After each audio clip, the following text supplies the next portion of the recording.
Halo Selebtubers, absennya Nikita Mirzani mendampingi Laura menjadi sorotan kuasa hukum Fadel Bajideh, Rasman Arif Nasution. Ia menduga ketidakhadiran Nikita menjadi sebuah pertanda bahwa hubungan Niki dengan putrinya belum akur.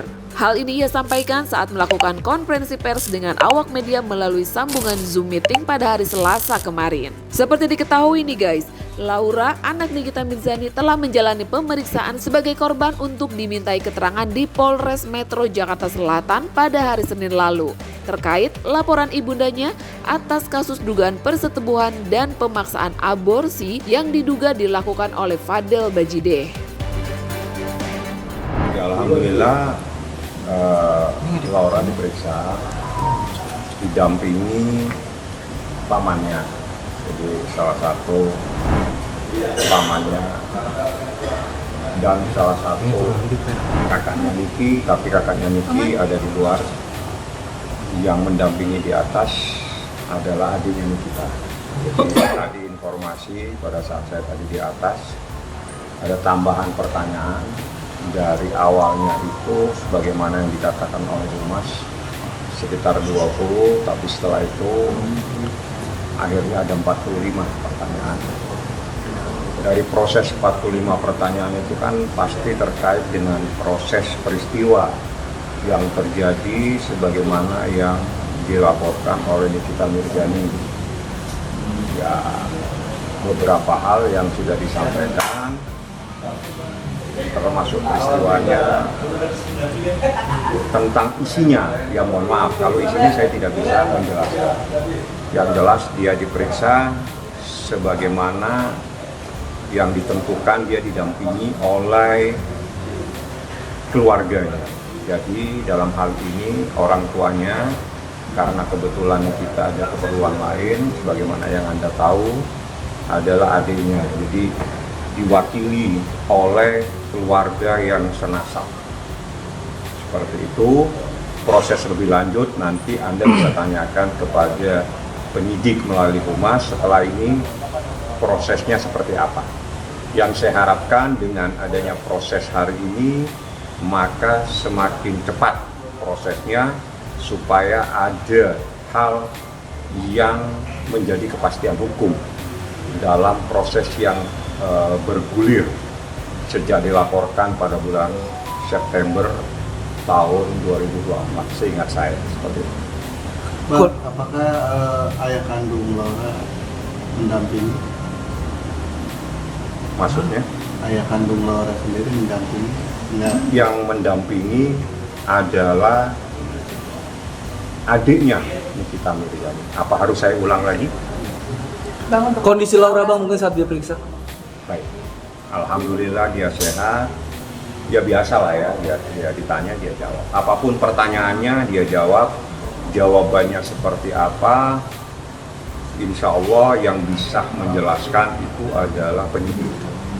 Sebetulnya saya hanya menyampaikan ada 45 pertanyaan saja. Isi pertanyaan saya tidak boleh sampaikan karena ini yang diperiksa adalah anak di bawah umur seperti itu. Untuk komunikasi sebelumnya dengan Niki seperti apa Bang? Kalau itu saya tidak sempat bertanya ya, tapi tadi saya telepon Niki, kan kemarin dia bilang kalau sempat Bang saya akan datang, tapi setelah itu dia telepon, dia belum selesai syuting, dia berharap dari paman kakaknya si Edwin, dan setelah itu Edwin bilang supaya adiknya yang datang. Jadi ada 2 orang yang mendampingi sebagai perwakilan secara nasab, Edwin dan Bintang. Untuk pertanyaan yang diberikan oleh penyidik, kira-kira dari Lauranya sendiri menjawab seperti apa? Ya, dia jawab. Tapi isinya kan saya tidak boleh sampaikan. Ya. Tapi kalau seandainya besok Anda bertemu dengan penyidik diwakili oleh Humas, mungkin Humas bisa menjelaskan. Karena kan pun seandainya kita tahu ada batasan pada saat proses hukum terhadap anak di bawah umur, jadi nggak boleh kita sampaikan. Yang jelas prosesnya adalah sah karena dia didampingi oleh keluarganya dari Laura, yaitu adalah pamannya sendiri dan juga ada dari Dinas Perlindungan Perempuan dan Anak. Artinya proses hukum ini sudah sah terhadap proses anak yang bermasalah secara hukum, karena harus didampingi orang tuanya. Orang tuanya sudah diwakili oleh adiknya Nikita Mirzani dan kakaknya Nikita Mirzani. Untuk kondisi dari Laura sendiri seperti apa? Apakah sudah stabil atau? Kalau saya bukan ahli di bidang membaca seseorang stabil dan tidak stabil. Coba mungkin Anda tanyakan kapan proses hukumnya. Kalau saya mencoba untuk menjawab itu saya masuk kepada ahli psikiater nanti. Saya ahli hukum. Bang, kalau misalnya dilihat dari Laura, apakah ada penyesalan bisa kenal dengan PA? Kalau Anda ketemu Laura nanti Anda tanyakan. Karena saya tidak mungkin bisa membaca hati seseorang. Tapi dari 45 itu jawabannya Laura menguatkan laporan dengan Niki atau seperti apa? Itu kan pokok perkara. Jawabannya nanti. Pada saat sidang Anda akan tahu semua apa yang ada di dalam jawaban tersebut. Karena nanti pada saat proses, saya berbicara proses ya, saya tidak bicara perkara ini. Dalam sebuah proses di pengadilan, ada yang namanya berkas perkara. Berkas perkara itu terdiri dari pemeriksaan para saksi semua dan juga dilampirkan barang bukti. Nah, di situ apa yang saksi sampaikan, jelaskan, terangkan, semuanya ada secara lengkap. Nah, biasanya berkas perkara itu akan diterima oleh terdakwa karena itu diminta dan itu sesuai dengan aturan KUHP. Jadi tidak ada yang bisa ditutupi dan tidak mungkin ditutupi karena berkas itu akan berbicara. Saksi A misalnya akan menjelaskan seperti apa, saksi B akan menjelaskan seperti apa, itu semuanya ada. Kalau saat ini saya ada larangan karena yang menjadi pihak atau orang yang diperiksa subjeknya adalah anak di bawah umur. Bang, gimana nih Bang? Kemarin baru saja Laura Mirzani diperiksa di Polres Jaksel, Bang. Seperti apa? Abang mungkin melihat perkembangannya sudah diperiksa dan ada mungkin dari Humas bilang sesuatu ke Abang atau seperti apa, Bang? Baik, terima kasih. Saya kemarin pagi dengan tim hukum serta keluarga Pak Umar Bajideh, ada Bu Titin, Martin, Bintang, kemudian Pak Umar dan Fadel, termasuk keluarga mereka, istri dari Martin, itu saya minta untuk mengikuti perkembangan pemeriksaan saudari LM atau Loli di Polres Metro Jakarta Selatan. Kenapa saya minta diikuti? Karena saya sudah menyatakan kepada mereka bahwa hasil pemeriksaan terhadap Loli yang sekarang sudah naik tahap penyidikan itu amat sangat penting. Guna ke depan saya mengambil langkah hukum bersama tim yang dalam hal ini tentu melakukan pembelaan terhadap saudara Fadel Al-Fajar Bajideh. Nah, jadi pemeriksaan itu kemarin betul-betul kita amati. Saya amati, saya lihat, saya ikuti. Dan yang saya dapat informasi yang seharusnya itu jam 11 siang itu bergeser menjadi jam 4 sore. Saya melihat live-nya saudari NM yang katanya sedang berada di Jogja. Kemudian saya menyaksikan kedatangan saudari Edwin, omnya Loli. Dan juga saya menyaksikan statement dari saudara Fahmi, pengacaranya NM, dan juga statement dari saudari atau adik saya Nurma Dewi. Nah, dalam perkembangan kemarin, saya melihat dan meyakini betul bahwa saudari Loli dan NM itu belum akur. Jadi kalau ada bahasa dari saudari NM yang mengatakan Gua nggak bisa dampingi Loli karena gua sedang berada di luar kota dan ada syuting. Nggak. Catat ya, kata-kata NM ini harus menjadi perhatian kita semua. Katanya dia sedang memperjuangkan hak-hak anaknya. Dia sedang melindungi anaknya. Dan untuk pemeriksaan Loli ini sangat ditunggu oleh seluruh masyarakat Indonesia, termasuk kami penegak hukum, itu para lawyer dan tim hukum Fadel. Dan kalau kita sebagai seorang selebriti, ya seperti saya sekarang, mudah-mudahan Allah kasih nama dan sudah termasuk kategori misalnya ya selebriti lawyer, ya. Rasanya kalau ada acara syuting dan lain-lain bisa kita atur. Gua belum bisa loh karena gua ngurus anak gua. Dan itu hanya 1 hari.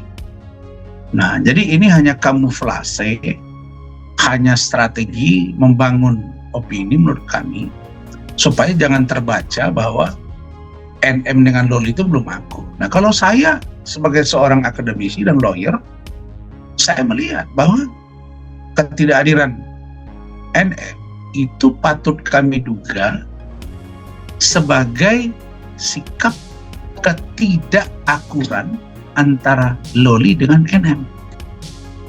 Begitu juga dengan situasi kedatangan dari saudara Edwin ke Polres. Saya tengok dia no comment, hanya 1-2 patah saja. Kelihatannya tegang semua. Kenapa tegang? Kenapa masih tegang? Dan kami sebenarnya kemarin menunggu. Apa salahnya dibawa LM di depan kalian? Kan boleh. Selaku kuasa hukum Fadel Bajideh, Rasman juga mempertanyakan sikap keras Nikita yang selama ini memperjuangkan anaknya, akan tetapi justru tidak menemaninya. Sementara soal jadwal kesibukan selebritis, Rasman menegaskan bahwa seorang artis bisa saja meminta izin kepada pihak terkait untuk sehari saja syuting diundur demi sang anak. Kalau sebagai dalam pengertian suka cari sensasi, saya pasti suruh Fadel itu datang biar rame kan ini. Nah, saya bilang ke Fadel, no, jangan ya, kamu Fadel jangan datang, biarkan dia diperiksa, berikan dia semangat. Nah, ternyata Fadel buat di story dia, ya semangat ya sayang gitu, itu dikirim ke saya naikin Instagram saya. Jadi kita fair play gitu ya. Yang kita cari sekarang adalah kebenaran. Dan kebenaran ini harus segera terungkap. Atas nama apa, atas dasar apa. Beban beratnya adalah 2. 1, ketika seorang ibu diduga menelantarkan anaknya, lalu anak tersebut hidupnya, mohon maaf, diduga terlunta-lunta, sehingga menumpang di rumahnya Ibu Juliana Fernandez, Eda, dan Loves, satu keluarga. Lah, orang ini tahu perkembangannya. Nah, lalu sekarang ibu itu bilang, maminya si Loli bilang itu anak gua dibohong. Emang bisa begitu?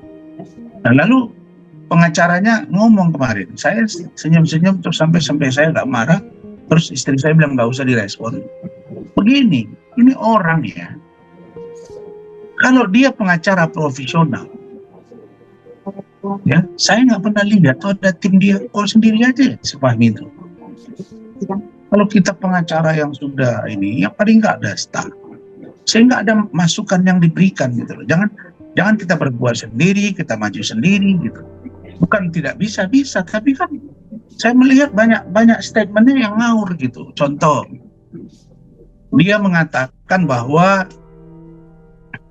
kalau saksi dari luar negeri, nah, itu nggak mungkin bisa, karena harus ada stempel tanda tangan cap basah, nggak mungkin bicara dengan kamera. Ini bukan sidang perdata, ini sidang pidana. Sidang pidana Zoom sering. Kalau luar negeri ya, kalau rangkaian peristiwa hukumnya ada di sana, ya diperiksa. Kasusnya Jessica pidana. Pak Kapolda Metro pada waktu itu, Pak Tito kalau saya nggak salah, dengan Krisnamurti dan Krimun berangkat. Dan kita bisa mendatangkan, bisa juga tidak didatangkan. Sekarang kan zaman teknologi canggih. Nah, kalau memang bisa Zoom seperti kamu dengan saya. Kita sekarang nih, saya di kamera, kamu di kamera. Apakah yang saya katakan ini tidak berkekuatan hukum? Apakah yang saya katakan ini sebuah kebenaran atau rekayasa?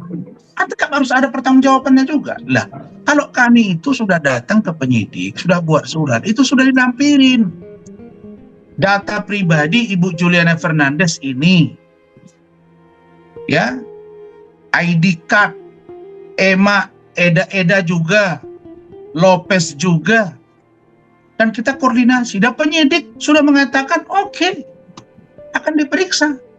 Anda harus diceritakan dari awal. Gitu. Bagaimana seorang Loli berangkat ke UK, sampai di UK 3 bulan katanya ya, kemudian tidak dikirim belanja oleh maminya, kemudian dia berhenti sekolah, kemudian dia terlunta-lunta, berpacaran dengan inisial A, kemudian dia curhat kepada Eda, kemudian Eda dan keluarganya menerima dia.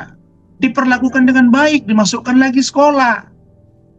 Jadi nggak usah dibilang itu sekolah nomor 1 terbaik, enggak. Menurut Ibu Juliana ke saya, sekolah tempat Loli itu adalah Taunton. Sekitar 45 menit. Lebih dari 45 menit ke sana. Jadi kalau dibilang berkelas, tidak berkelas, bukan itu sebetulnya materinya. Sekarang anak itu sekolah tidak dibiayai. Alasannya apa? Kalau versi Loli kepada Eda dan Ibu Juliana, karena dia tidak mau membuat postingan dalam bentuk live menjelek-jelekan, mohon maaf, X-nya NM, yaitu inisial AD. Dia nggak mau. Nah, kemudian kita nggak tahu apa yang terjadi antara ibu dengan anak ini, tapi anak ini kan sudah diterima dengan baik, tiba-tiba dimaki-maki sama NM. Lolinya malu, dia keluar. Nah, Ibu Juliana panggil polisi, cari, dapat, masukin lagi ke rumah. Tapi karena diributin lagi, ya udah dia pindah, dan dia saat yang bersamaan dia pacaran dengan Fadel. Dan Fadel menampung dia sampai akhirnya pulang ke Indonesia. Lah, ini kan satu rangkaian, masa dipotong? Kan dimulai dari mana? Percintaan Loli dengan Fadel dimulai ketika Loli berada di UK. Di UK di mana? Di kediaman Ibu Juliana Fernandes, di kediaman Eda, di kediaman Lopez. Sebelumnya nih guys, Nikita Mirzani sempat sesumbar bahwa hubungannya dengan Laura sudah membaik. Dengan penuh syukur, Nikita menjelaskan putrinya sudah lebih tenang dan dalam kondisi yang baik-baik saja. Ia bahkan menyebut bahwa Laura merasa kecewa dengan sikap keluarga Fadel yang ternyata tega berbicara buruk tentangnya. Meski mengaku sudah akur, netizen merasa heran mengapa Laura masih tinggal dalam pengasuhan negara alias dititipkan di rumah aman. Dinas Perlindungan Anak melalui telepon dari yang menjaga Laura. Kabar terbaru, Laura alhamdulillah semakin membaik. Terima kasih untuk video-video yang sudah beredar. Saya kirimkan video-video itu ke Laura dan akhirnya matanya Laura terbuka.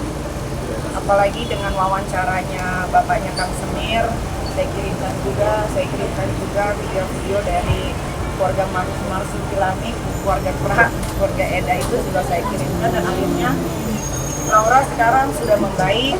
Alhamdulillah, makanya memang mungkin itu karena doa saya ya kemarin ke Mekah itu, ya akhirnya semua sudah terbuka. Alhamdulillah, mungkin sebentar lagi Laura bakal menjadi anak. Komentarnya apa, Laura? Komentarnya apa nggak ke video kirimkan? Saya nggak tanya komentarnya apa, tapi dia merasa sangat begitu kecewa. Orang yang dibela sampai dia musuhan, mungkin bermusuhan dengan ibunya, ternyata berbicara seperti itu. Oke, masuk dulu Pak, masuk dulu. Pribadi nggak dari Lauranya sendiri? Apa? Ngobrol secara pribadi? Ngobrol secara pribadi sudah melalui telepon. Niki, artinya Laura udah sadar dan mengakui belum sih Niki? Itu nanti aja. Oke, masuk dulu. Permintaan maaf pasti. Aku mah nggak usah dia minta maaf, udah dimaafin dari dulu. nih sampai pada mengelak bahwa masa belum pacaran sama dia, si ini disebut pernah pacaran sama A itu Antoni. Antonio. Antoni kan. Ah ini di sini. Enggak lah itu. Kan saya ngikutin. Jadi semasa Laura di UK, walaupun jaraknya begitu jauh, tapi saya menaruh beberapa orang di sana. Alhamdulillah saya punya teman juga di sana yang mau merelakan waktunya untuk selalu jadi mata-mata saya selama di sana. Jadi saya tahu betul gerak-geriknya anak saya seperti apa selama dia di UK. Bagaimana dia di tempat penampungan juga itu saya yang mengatur semua. Jadi kalau ada yang bilang tempat penampungan itu dia yang ngatur, tidak, karena Laura itu masih underage, jadi apapun yang dia lakukan di sana pasti harus berhubungan dengan saya. Kita persetujuannya pasti sama saya, nggak mungkin sama orang lain. Itu dilaporin ke lantaran anak itu gimana? Ya laporin aja. Anaknya siapa? Laporin aja, nanti juga Rasman gue laporin karena minta papa